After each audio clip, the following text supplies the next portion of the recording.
Good morning, Ms. Furlow. Ma'am, you're charged with terroristic threat. You're facing up to 6 months in jail and or a $2,000 fine. We are going to do probable cause. You have the right to remain silent. Anything you say can or will be used against you. You have the right to have an attorney present. If you cannot afford one, one will be appointed to you, ma'am. Yes, Judge. Okay. Officers were dispatched to a residence in Harris County, Texas, in response to a disturbance. The complainant stated they were in their car and backing out of their driveway when the defendant parked behind them. The defendant then got out of her car and started banging on the complainant's vehicle while shouting obscenities and threats. The defendant also tried to gain entry into the complainant's vehicle. Specifically, the defendant stated she was going to whoop their ass, and the complainant stated they were in fear for their lives during the incident. The officers discovered the defendant is a coworker of one of the complainant's family members. Owner, boss. So the threat is what? The threat is she was banging on the door and said, "I'll whoop your ass." I have it on camera. Legal insight here. I'll whoop your ass, that's the threat. And Fleischer just found probable cause in seconds. Why? Because in Texas, true threat plus fear for life equals terroristic threat. Even without a weapon. Bang on someone's car door? That's intent. He's not guessing. He's applying case law real time. Ma'am, I'm going to find that there's probable cause to go forward with the case. I'm ordering you as a condition of your bond not to have any contact with this person and not to be in possession of weapons. Okay?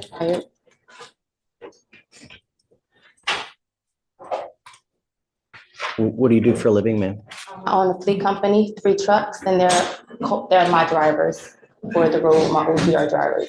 Okay. So they just basically stole my vehicles. We are going to reset your case to give you time to hire a lawyer. So I'm going to have you go to Victoria, sign and reset. We'll have you take a seat in the jury box while we get your bond conditions. We'll have you sign it, and then you'll be free to go. When you come back, please have a lawyer. Okay?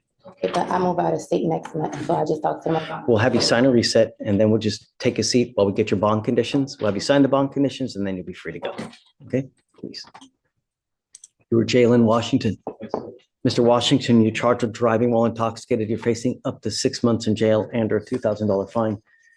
We're going to do probable cause. You have the right to remain silent. Anything you say can or will be used against you. You have the right to have an attorney present. If you cannot afford one, one will be appointed to you, sir. Yes, Judge. Okay. On November 7th, 2024, officers conducted a traffic stop on the defendant's motor vehicle after observing it driving with an expired registration as of July 2024 and failing to maintain a single lane, with both left tires crossing over the white marked lanes and the defendant's vehicle failing to signal a lane change. The defendant was the driver of the motor vehicle, and upon contact, the officer observed him with a strong odor of an alcoholic beverage, glossy eyes, swayed balance, slurred speech, and the defendant was slow to answer questions at times. The defendant admitted to drinking, and standard field sobriety tests were administered. HGN 6 out of 6, walk and turn 5 out of 8, one leg stand 2 out of 4. The DIC was read, and the defendant consented to breath. The results were 0.106 and 0.106. Mr. Washington, I'm going to find that there's probable cause to go forward with the case. How old are you, sir? What do you do for a living? Currently, I work at FedEx, but I'm in college. You're currently enrolled in college? Great. Where do you go? PV. Sorry. Okay. What are you studying? Architecture, civil engineering. Fantastic. Great. It's a big hiccup, man. This can really affect you. You know, anytime you want to get licensed to be an architect, you got to be licensed. All this. I'm ordering you now as a condition of your bond not to consume alcohol, illegal drugs, or unprescribed controlled medication. You're not allowed to smoke any marijuana.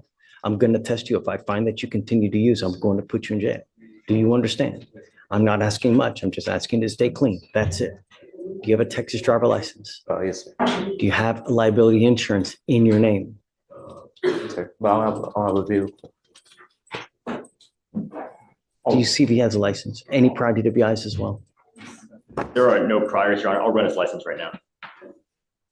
You don't have insurance in your name, then you're not allowed to drive any vehicle. You have to have insurance for, I don't care what car you're driving, unless you have insurance on whatever car you're driving, then you may not drive. And don't come up here and tell me, well, the car has insurance. No, people get insured. Do you understand? Your Honor, he's eligible. Okay. Did you want to apply for an appointed lawyer? You're going to go hire a lawyer? Okay. If you have any issues, if you want me to appoint your lawyer, just come back, tell me, and I'm happy to do it. You know, I mean, money that you have, I'd rather you spend it on school. Are you sure? You don't want an appointed lawyer? I'll make a phone call to you. Yes. Okay. Got to understand that if you're going to hire a lawyer, there's a lot of timing requirements with the DWI. Don't sit and wait a month, 2 months, 3 weeks because you're hurting yourself. You got to do it like lickety split. Do you understand? Okay. Like I said, you ever have any issues, come back, talk to us, and we can appoint your lawyer. Okay. Thank you. For sure. So I'll have you sign a receipt, Victoria. We'll have you get with Felicia for your bond conditions. If you have a change of heart, just come back. Yes, sir. You know? Okay. Danielle Free. Miss Free, you're charged with driving while intoxicated. You're facing up to 6 months in jail and or a $2,000 fine. We are going to do probable cause. You have the right to remain silent. Anything you say can or will be used against you. You have the right to have an attorney present. If you cannot afford one, one will be appointed to you, ma'am. Okay. On November 6, 2024, officers conducted a traffic stop on the defendant's motor vehicle after observing it speeding 55 miles per hour in a 40-mile-per-hour zone in the 7800 block of Spencer Highway. Upon contact with the defendant, the officer detected an odor of an alcoholic beverage on the defendant's breath, and standard field sobriety tests were conducted. HGN 6 out of 6, walk and turn 3 out of 8, and 1 leg stand 3 out of 4. The defendant admitted to drinking and to taking prescription muscle relaxers on occasion. The officer located a case of twisted teas in the defendant's motor vehicle with 2 open cans of twisted teas, 1 in each cup holder. And So consuming while driving? there were 2 open cans in the cup holders, yes, Your Honor. And DICs were read and the defendant consented to blood. Ms. Free, I'm going to find that there's probable cause to go forward with your case. I'm now ordering you not to drive. Do you understand? You are not allowed to drive any vehicle whatsoever for any reason. You will be signing an affidavit with me today, promising me you're not going to drive. If I find that you do, I will have a contempt hearing. You'll be facing an additional 6 months in jail and a $500 fine every time you drive. Do you understand? I'm also ordering you not to consume alcohol or illegal drugs. You will be randomly tested. If you consume alcohol, illegal drugs, unprescribed controlled medication, likewise, you will go to jail. No more PR bonds. Do you understand?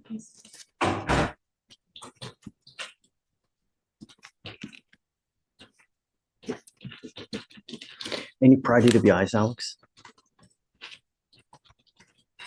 No, Your Honor. Any prior criminal history at all? She has a prior racing on a highway that was dismissed earlier this year.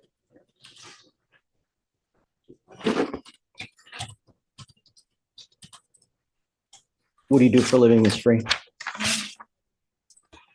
Why? I just graduated nursing school, so I was a CNA and caregiver in an independent care facility. But right now I help take care of my great grandma, so it's just a lot at once. So how do you support yourself? How do you eat? I live with my grandparents and I help them take care of her. She can't take care of herself. She has dementia and a mental disorder. I'll fill out an application for you. I need to know everything about you, how much money you make, what kind of car you drive, any source of income that you have, money in the bank, stocks, bonds, IRAs. I'll have you fill out an application, but I need to know everything about you. Don't just put zeros because I'm going to send it right back to you. Yes. Do you understand? And I'll see whether you qualify. Above all else, do not drive. Do you understand? There's no justification that you can give for getting in a car. Likewise, don't consume alcohol or drugs. If you have a problem, you better address it, because if you don't, I'm going to do it for you. Promise you're not going to like the way that I do it. You understand? Okay. Do you mind giving me an application, please? Morning, Mr. Singleton. Good morning, sir. How are you? Doing great. You know, it's Thursday, Friday Eve. Ready for the weekend, you know? Yes, sir. So, See, you have the decorations. thanks. Well, it's all them.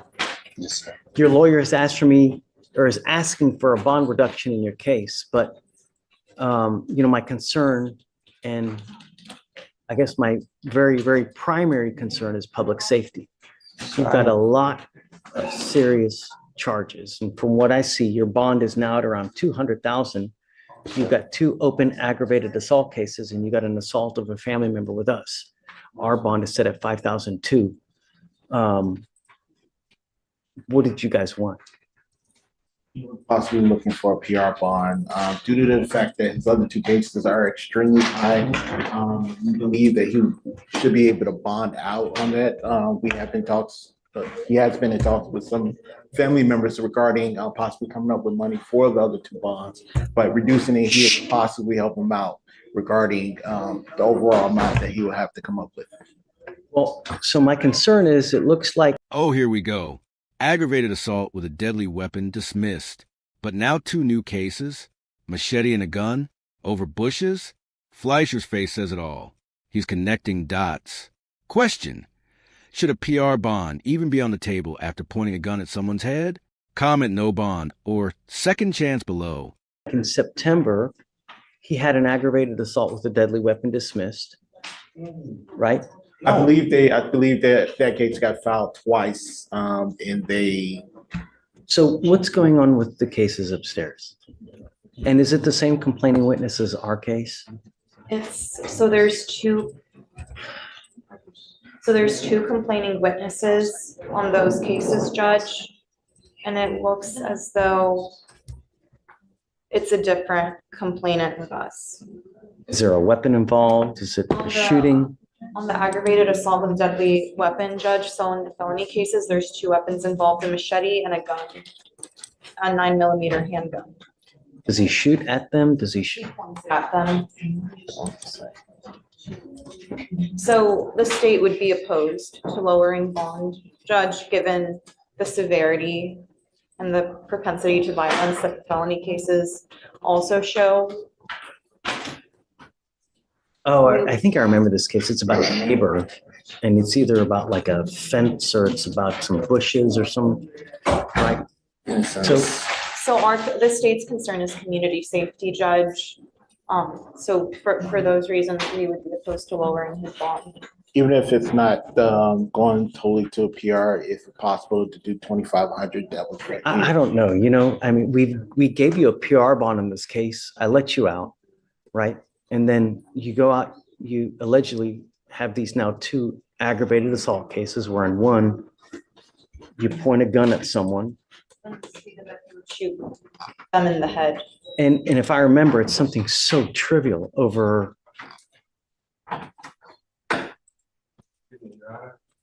Don't talk about the cases though, because I don't want you to. I wouldn't incriminate myself or anything, but I live by truth, sir. And these people stole stuff from me. No. But Mr. Singleton, Not that. there's a certain way when someone takes something from you. There's a certain way that you got to act. I'm the one that No. called the police, Your Honor. And that may be so, but there's still a certain way to act, right? And if you. Washington?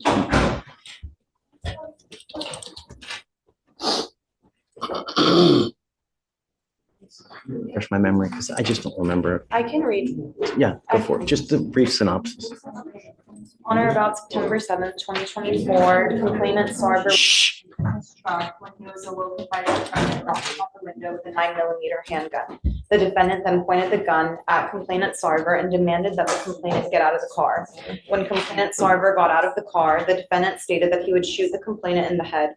Complainant Sarver advised that prior to coming home from work and having his incident with the defendant, the complainant too was also involved in an altercation with the defendant earlier in the night.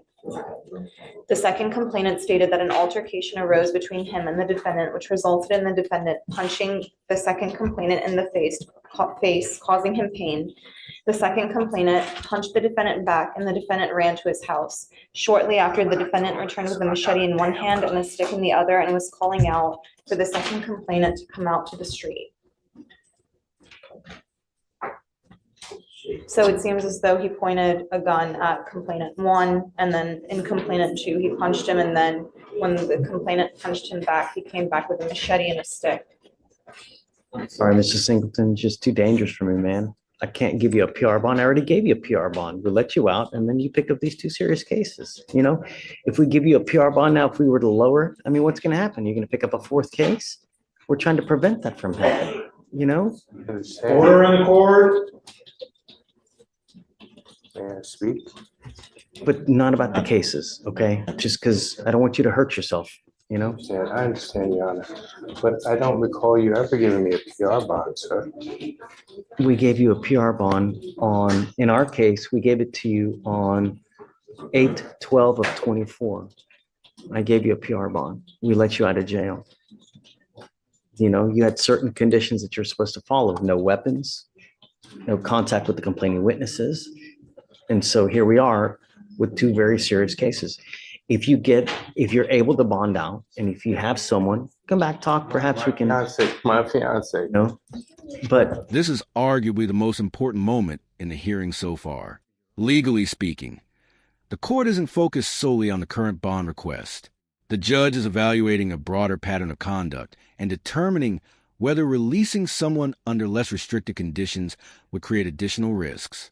That's why prior bond opportunities, new allegations, and the circumstances surrounding those allegations all matter. Emotionally, this exchange is equally significant because the judge shifts from discussing charges to discussing personal responsibility. Instead of arguing facts, he's addressing behavior and decision-making. That's often where courts try to determine whether future problems can be prevented before they occur. Here's a question for you. Should a defendant's past opportunities influence how a judge handles a new request for leniency? Or should each case be considered independently? Keep watching because the discussion is about to move from punishment toward possible treatment options and rehabilitation. first rodeo here with you. You've had prior assaultive cases like this. So you have to understand that when you get these feelings, these urges that you're going to lose, you got to try to take care of this beforehand. Now, why don't we have him TRAS'd?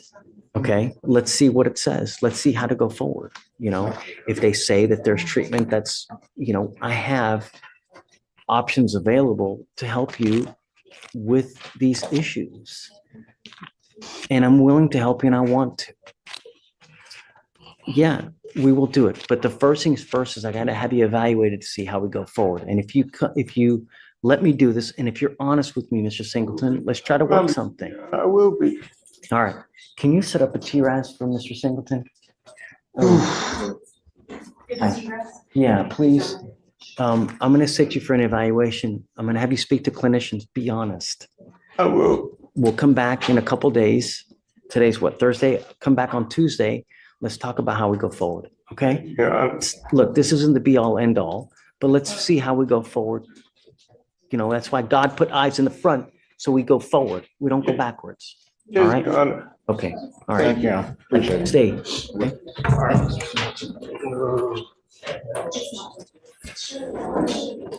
You know, Alan, you know, depending on what that TRAS says, it may also help with what upstairs to try to work out some kind of treatment program so that, you know, because it's all just anger, right?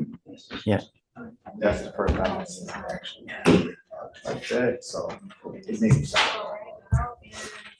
It may be worth exploring because it'll help, you know, hopefully upstairs as well. Yeah, thanks. Yes. Mr. He? Sir. Good morning, Mr. He. Sir, you're charged with driving while intoxicated. You're facing up to 6 months in jail and or a $2,000 fine. We are going to do probable cause. You have the right to remain silent. Anything you say can or will be used against you. You have the right to have an attorney present. If you cannot afford one will be appointed to you, sir. Yes, sir. Okay. On November 11th, 2024, officers conducted a traffic stop for a defective license plate lamp in Harris County, Texas. The officer made contact with the defendant, the driver and sole occupant of the vehicle, and observed a strong odor of an alcoholic beverage, watery bloodshot eyes, and disorientation. Standard field sobriety tests were administered. HGN 4 out of 6. Walk and turn and one leg stand were not administered due to the defendant becoming belligerent. Walk and turn, prior to termination, they had detected 1 of 8 clues. The defendant read the DIC and refused to provide a specimen. A blood search warrant was obtained and executed. Any prior to be honest? No, Your Honor. Okay. Mr. He, I'm going to find that there's probable cause to go forward with your case. I'm ordering you as a condition of your bond not to consume alcohol, illegal drugs, or unprescribed controlled medication. We will randomly test you. If we find that you consume alcohol or drugs, you will go to jail. And that's it. Do you understand? Do you have a valid Texas driver license? Do you have valid liability insurance in your name? You may continue to drive as long as you have both, and Mr. Murphy will tell you if it does become suspended. If it becomes suspended, you may not drive. Now, because you have a lawyer, we will waive your appearance. You do not need to waste your time coming to court, but you must stay in touch with Mr. Murphy, and he will tell you if and when you have to come back to court. If he tells me he can't get a hold of you because you're gone and you're not responding, I will issue a warrant for your arrest. That won't be an issue, guys. I don't think it will, but we have to put you on notice of what we expect and what, what happens when you start acting up. So we will have you just sign a reset with Victoria. We'll have you get with Felicia for your bond conditions, and then you guys are free to go. Okay? Judge, thank you very much. Guys, we're talking about Akin Pelu. Is he on the docket today or no? No, you just want us to come back. Let me give you a cause number, guys. And I remember this case, Judge. I'm at a loss of everything, you're on 2 different felony probations, both of those for driving while intoxicated. Both of those are felonies. So it's not only do you pick up 1 DWI third, but you pick up a second DWI third. Get on probation for both of those. And now you've picked up here, driving on a suspended license. We ordered you, number 1, not to drive, and number 2, not to consume alcohol. That's all I've ordered you to do. Just don't consume alcohol and don't drive.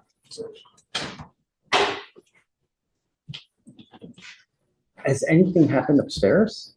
Well, Your Honor, to be fair, I think the integrity of the machines are in question. 11/7. So when he picked up the first one on 10/29, you told him to test Monday and You Thursday. mean picked up what? The machine? No, when he when you thought it was a tamper on 10/29, he started testing Monday and Thursday, which in this case helps us.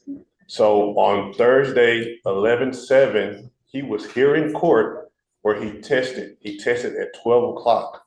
At 11 a.m., they got a tamper and a sign of alcohol. However, he tested clean with the test you told him to take that day. So which tells me that that machine's integrity is not correct. So if the integrity, and he's maintained that he has not been drinking either time. Every time we did the court, I promise he's not drinking. So if that machine is saying tampering alcohol and he goes and tests on 11/7 at 12 p.m., an hour after the tampering and alcohol, then he may be telling the truth. And I understand what we're dealing with, but he has tampering, sign of alcohol, and then it dissipates and there's nothing there.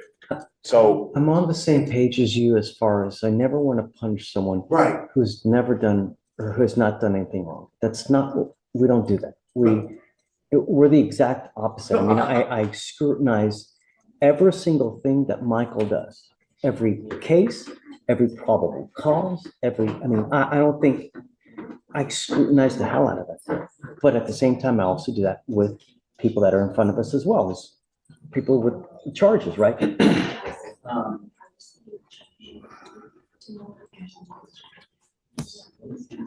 And Your Honor, and to say off the record, I know that you do that. I know that you are a judge that will be very fair in these situations. So I'm just saying that. So he takes a urine sample. It looks like on 11. What day was it? 11/7. 11/7. I think the sample was taken around noon.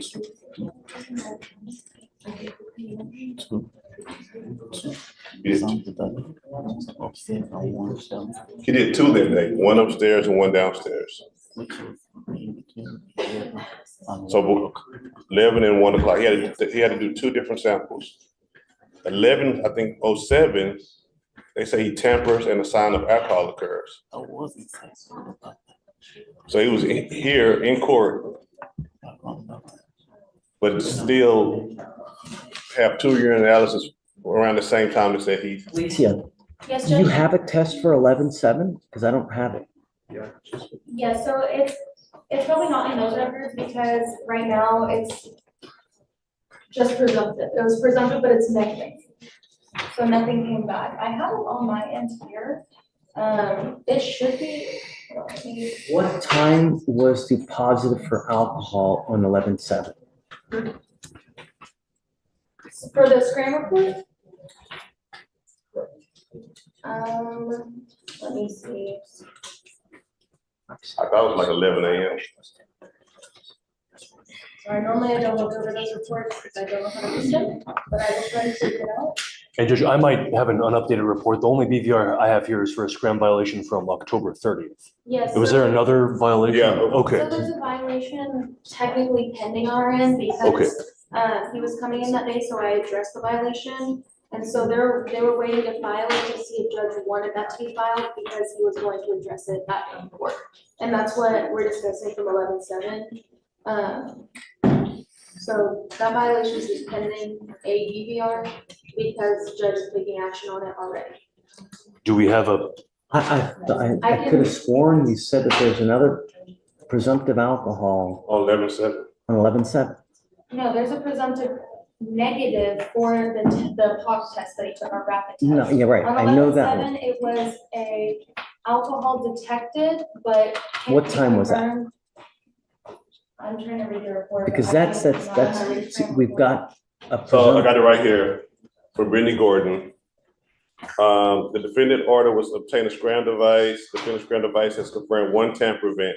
The tamper event occurred at 11-7 at 12:42 p.m. Now he was taking the test at 12:30 Hold on. p.m.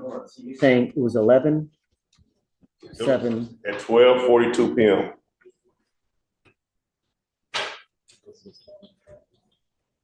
Got this email on November 11th. It went to everybody in the court.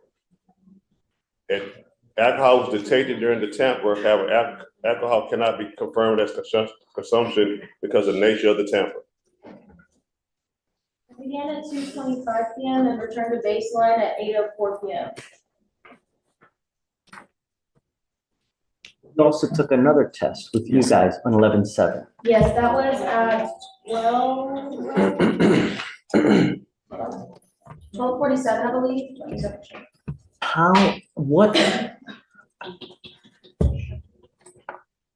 So at 12:42, he tests positive for alcohol, and then at 12:47, he tests negative for alcohol. Am I right? It was, sorry, one second. It was Tuesday, October. I'm sorry, Judge, respectfully, I have no idea how to read SCRAM results and everything that's in my email, but I can check on the drug test for you. Well, so the 11-7, we have the email on November 11th, okay? Then if you go to the email she just sent me, it tells you when the lab test was submitted. Hold on. You just sent me this email. And this email from Average Size Individual Screening Report on 11-7, it says that it was one of the collection times was at 12:08 p.m. on 11-7, 12:24. He did negative. So that means while he was in court, he would have to drink. But then he took another test after that.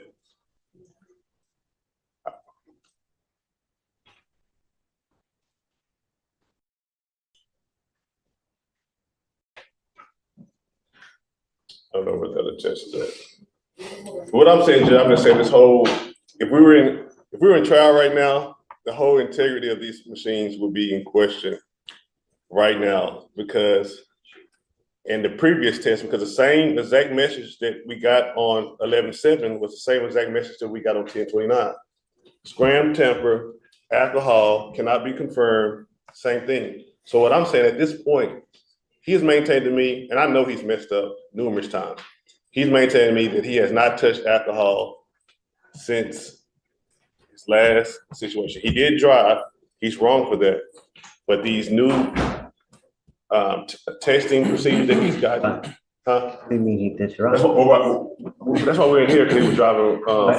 So due to the charge, though. Yeah, he did drive. I hope to God that you're not driving this drunk. No. I'm talking about due to this charge. While we're back in your court. Okay. Judge, I don't have any of those emails. I think the best thing at this point is we can set this off for a bond hearing, and I can bring Ronald Grant here to clarify all of this with all of us, because none of us are experts. We don't know how to read the report. I know what defense is saying, but I can't even tell you the veracity of anything that's happening because I don't even have these emails. Yeah, so I can subpoena Ronald Grant. We can do this next week. I can get it done.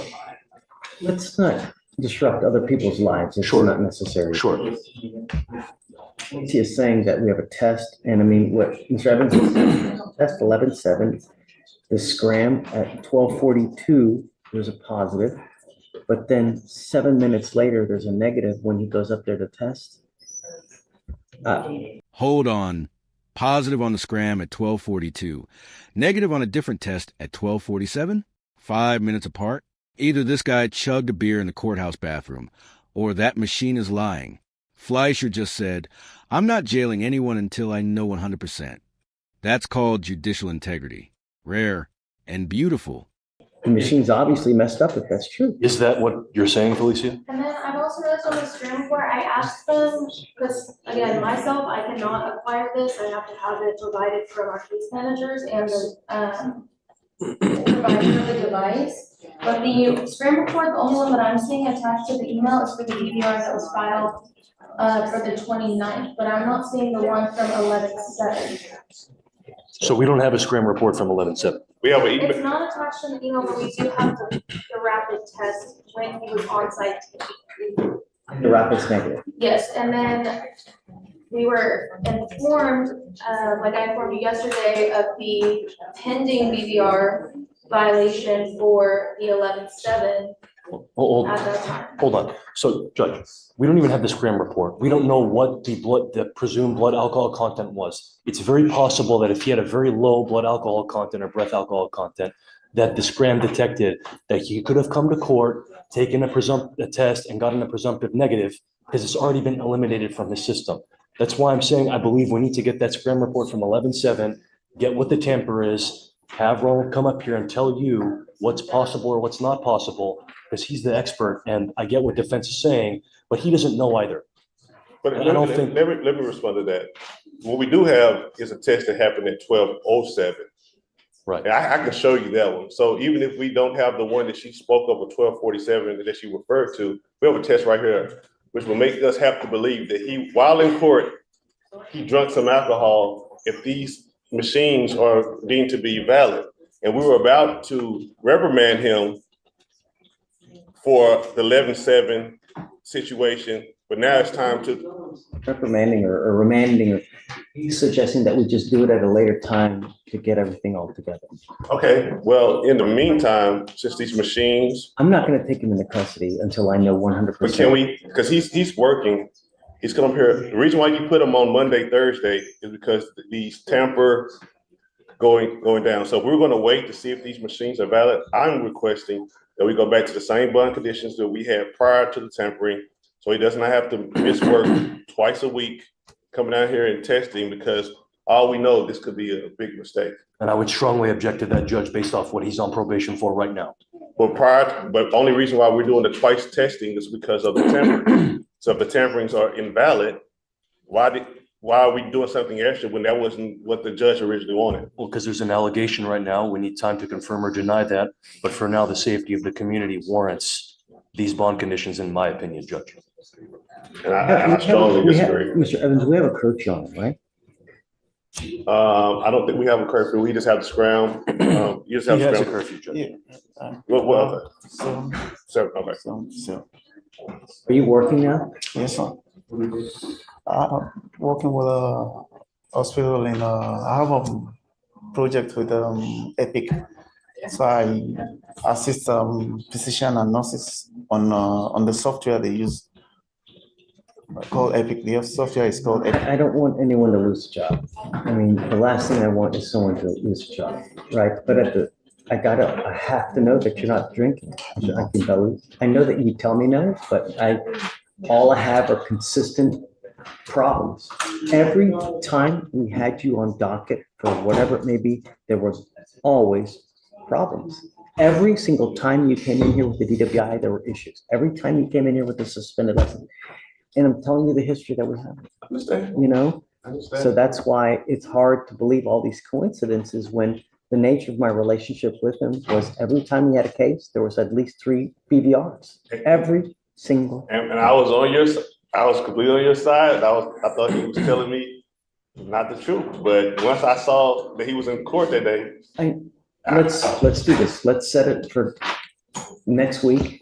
Let's get every record, subpoena the person, right? Can we do next Friday, Judge? Is that possible? I'll be in trial next week till about Wednesday. Can we do next Friday? Okay, Or not Friday, Thursday? Or, okay, Friday's okay. Yes, Judge. yeah, and do you want me to waive the appearance? I just want you to waive the test. Oh, okay, I will. Yeah, I will. yeah, that's all I want. He's got to be here for the next DVR here. No, yeah, that's fine. Yeah, I just want him to be able to work. So thank you so much. I'm tired of having to deal with one problem or the other. I would suggest that you go now, go get a new machine so that we know that there are no more issues. Go down there, tell them, hey man, give me a new machine so that we know if there are any issues, that way you can make sure that you get a new one. Felicia, can we send him for a new one now? Yes. Just to make sure that, Okay, so you guys pick it, we'll do it. And then we'll do it. We'll take them off that. Thank y'all. Yeah, we'll stop for now. Yeah. So you sent me the test upstairs, right?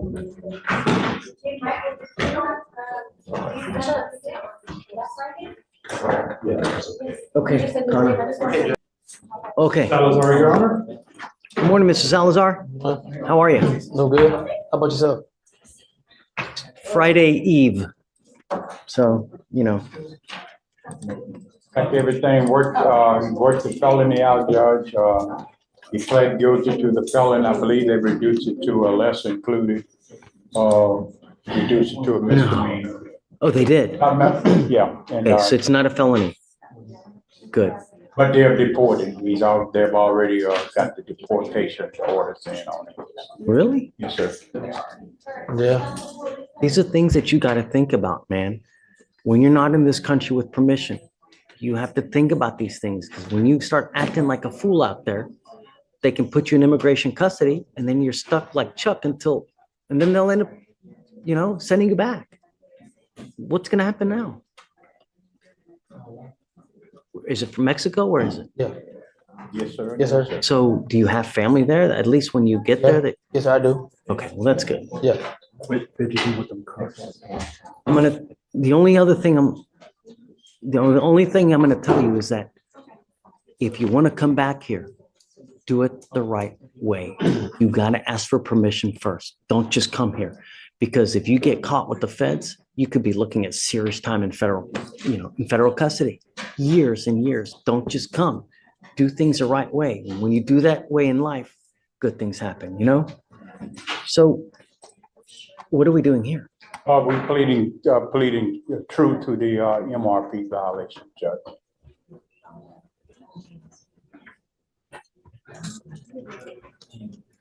In essence, there's nothing we can really do anyways, because you got the ice hold. So it's. We had 40 days before they come pick him up. All right. Did you agreed to voluntary departure? Is that what happened? Yes, sir. Yeah. Okay. All right. So Mr. Salazar, you were placed on probation for assault of is it a family member, right? That's correct, Judge. So there is an affirmative finding. Yes, sir. You have to understand that you can never own a gun or ammunition as a result of this. There's an affirmative finding of family violence. So if you ever pick up another one of these cases, you will be looking at a minimum of 2 years in prison, a maximum of 10 years in prison. A second assault of a family member is a third-degree felony. Do you understand? The other thing you need to understand is that you now have had already a felony reduced to a misdemeanor. The likelihood of them doing that again, it's like lightning striking twice. You understand? Is it true or untrue that you violated your probation? True. I will find that it's true. Let's do that on allegation number 15, that he tested positive, Yes, sir. Your Honor. not on the Law violation. law violation. Yes, sir. All right, I'm going to find that it's true, Mr. Salazar. I'm going to sentence you to 90 days in jail. I'll give you credit for the 78 days that you've done. Like I said, there's an affirmative finding of family violence. You can never own a gun or ammunition as a result of this. Just be careful, man. you know, if you want to come back, do it the right way. Ask for permission first. All right? Good luck. Thank you. Thank you, Mr. Dean. Yes, sir. All right. Anderson, tell me about Mr. Anderson. So there is a bond violation. Come up, Mr. Anderson. However, we worked out a deal with the state, What? and to reduce it to a first and then 12 months probation. Okay. We have the plea paperwork in your, Are we doing that now? if you'll allow us. Sure. Okay. Is this a foregone conclusion that you're going to go into rehab, Mr. Anderson? Yes, sir. Because I'm going to tell you now, this is now makes 3 bond violations. The next time you even go next to alcohol, I'm going to put you in a rehab facility. Yes, sir. Understand me. I don't care what you're doing. I don't care what it is. You come here kicking and screaming. If I find that you use while you're on this probation, I will amend conditions to put you in a rehab facility. And you could be in there for a very solid year, depending on how well you respond to treatment. You understand? Yes, sir. Okay? It's up to you. If you want to do it, I'm game. That's his decision. Yeah, it's up to him. Sure. Okay, done. Do it. You need to do the. Are you, I'm sorry, are you ready to go? Okay. Mr. Anderson, you charged with driving while intoxicated, second offense. You're facing up to a year in jail and or a $4,000 fine. You guys have worked out an agreement that they're offering you 180 days in jail to be probated for 1 year. As part of the conditions, you will do a DWI repeat offender. It must be a repeat offender DWI education class, okay? 1 victim impact panel, a TRAS to see what other conditions you may need. You must fulfill those conditions while you're on this probation. No breath test refusal. So if you're pulled over in a car and an officer asks you to submit to a breath test, you must take the breath test. No drugs, no alcohol, guardian interlock, 16 hours of community service. Do you have children, Mr. Anderson?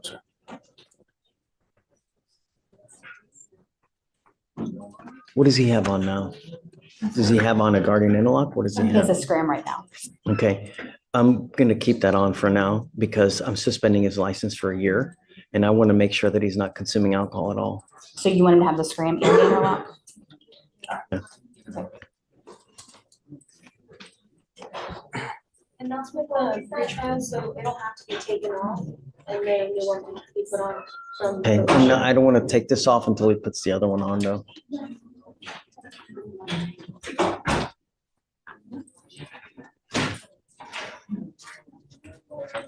And Judge, just a reminder, this is a drug.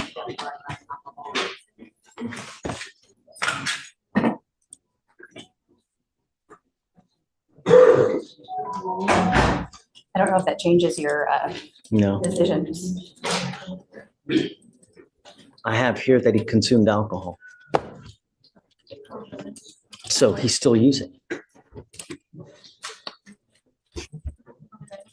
I don't care how minute any alcohol that you have, Mr. Anderson. I'm telling you, you consume even a smidgen of alcohol, you will be looking at a motion to revoke that gets filed, and then you will be perhaps and very possibly looking at a rehab facility in the jail. Do you understand? I would like him TRAS'd today. Since he's here today, he gets the TRAS today. And in the TRAS, I wanted to make it known that he has, this is his 3rd bond violation, and that he has a consumption of alcohol 3 days ago, because I want that part of their analysis and how to move forward. So what part of what you are agreeing is that you are agreeing to whatever conditions. What conditions are being done by the TRAS? So I don't know what they're going to assess. They may assess intensive outpatient treatment. They may assess supportive outpatient treatment. They may assess something else. Whatever they assess, you must fulfill those conditions. Do you understand? Yep.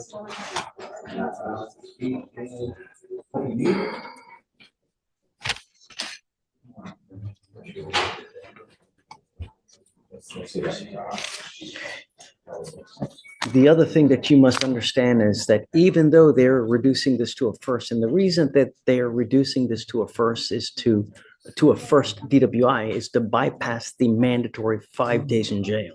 That's why this is happening now. But I want you to understand that for the next 70 years of your life, you have all these charges on your record. So if you get pulled over from now on, even the slightest smell of alcohol, you will be in felony court looking at a minimum of 2 years in prison, a maximum of 10 years in prison.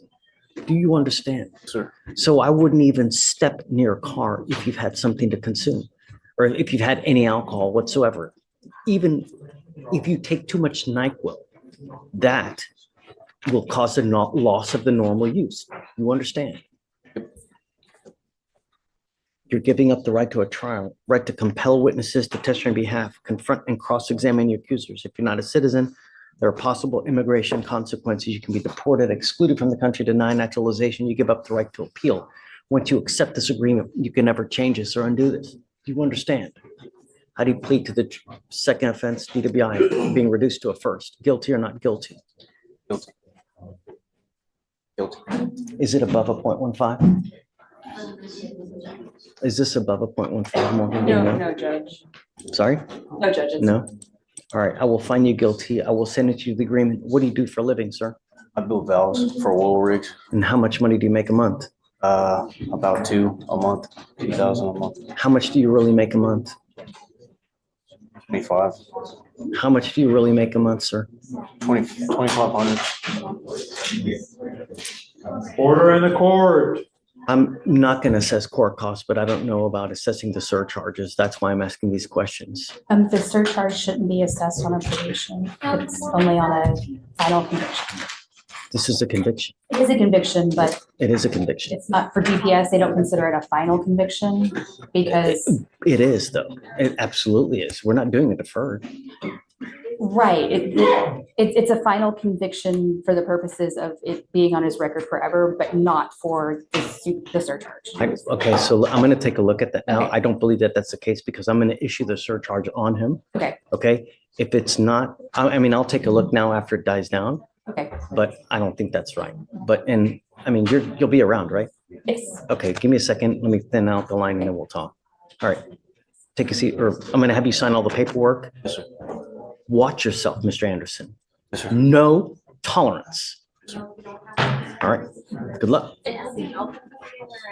Sit down. There's an open container. That's a minimum of 3 days in jail.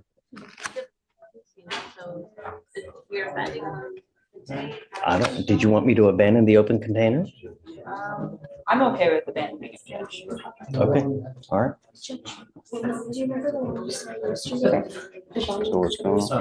Did we just- I'll let you finish off, Your Honor. The defendant ended up calling us back later in the afternoon, but that was after. Are you guys happy? Yes, sir. You want to withdraw it? Yes, sir, I do. Done. Okay, perfect. Thank you. Okay, for sure.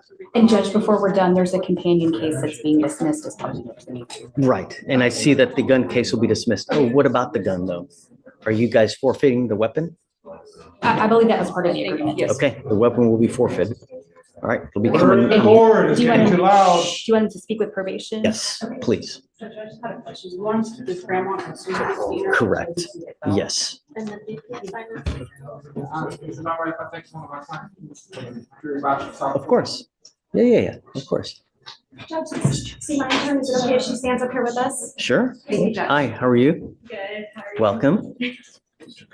Who do we have here? We have Miguel Gonzalez, Your Honor. Okay.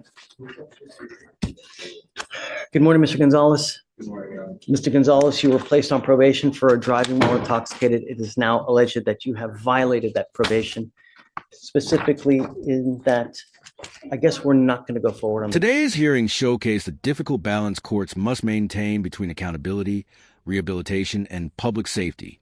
Throughout these proceedings, Judge Fleischer repeatedly emphasized that legal consequences are only one part of the equation.